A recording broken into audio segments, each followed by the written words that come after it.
The Bounce token with ticker symbol auction has something very specific going on.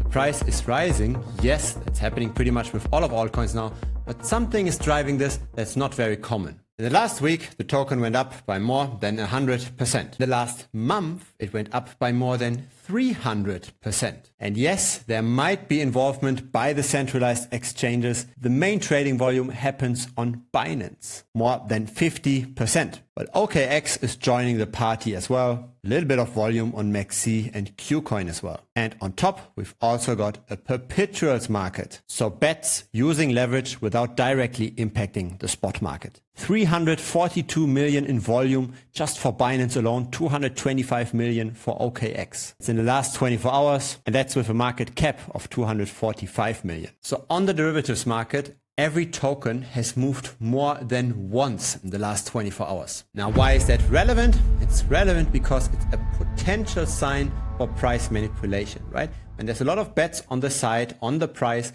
At the same time, the centralized exchange holds a lot of the token, then that exchange might manipulate the price in exactly the opposite direction of where most people bet on those derivatives. So Binance is a sports betting house, allowing you to bet on rising or on falling prices, but at the same time, they also bought the referee. They can decide if the price goes up or down. Let's have a quick look at the fundamentals. There's the Bounce brand. Within the Bounce brand, there's the Bounce auction platform. That's their website. It's a form of a private launchpad. And apparently there's activity. More than 1,000 participants in the last auction. I don't know if that number is organic or if it's fabricated. What's probably not fabricated is the total value locked in the platform. So on DeFi Llama, we see that the total value locked went from less than 2 million to currently 8 to 9 million. Now on this channel, I like to look at on-chain data. I like to look at who's buying and who's holding the token, who's selling, what are the regular dudes doing, what are the whales doing.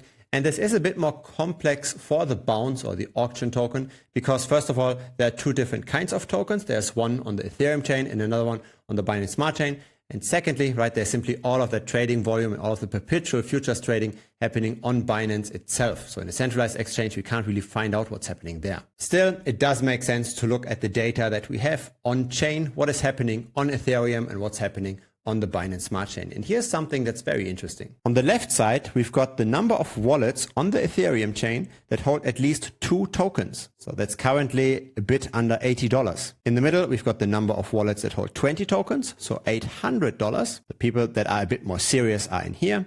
And the really serious people are on the right. 200 tokens or $8,000 worth of the token. So one might consider this, at least on-chain, the whales, that's currently at around 300, which is less than 10% of the regular people. This is on Ethereum, and here's the same chart on the Binance Smart Chain. So there's roughly 10 times more holding on every of those categories on Ethereum relative to the Binance Smart Chain. Now, what do we see here? We see constant accumulation by the Joe Schmoes on both chains. Again, BSC here, Ethereum here.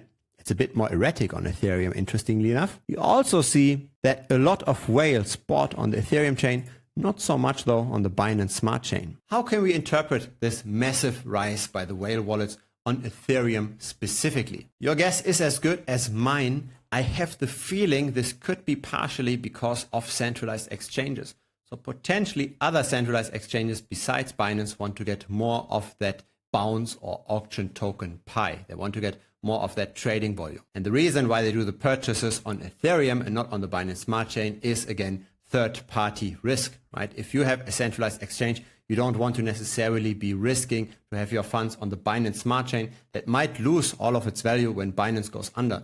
So you rather take the more decentralized Ethereum instead, even though it's more expensive in gas fees. That might explain this massive difference in the dynamics on Ethereum versus the Binance Smart Chain. Does it make sense to buy this token? I don't have a crystal ball either, right? I don't know if the price goes up, down, or in circles, especially when so much has been held by a single entity that can manipulate the price in whatever direction, right? It's very hard to say if team A or team B wins if the referee has been bought. My approach to this is to simply stay away. Even though this could rise further, I like to buy tokens that are not yet been held by the centralized exchanges to that degree. And there are plenty of tokens out there, plenty of tokens that are currently rallying, especially the meme coins. I like to buy meme coins. I find this even less risky now to buy a well-diversified meme coin that has a very broad holder base compared to buying something like Bounce or Auction. If this was your first time here, feel free to subscribe. I publish videos regularly. A like would be very much appreciated as well. It helps the channel grow. There's also a free Telegram. Link is down below.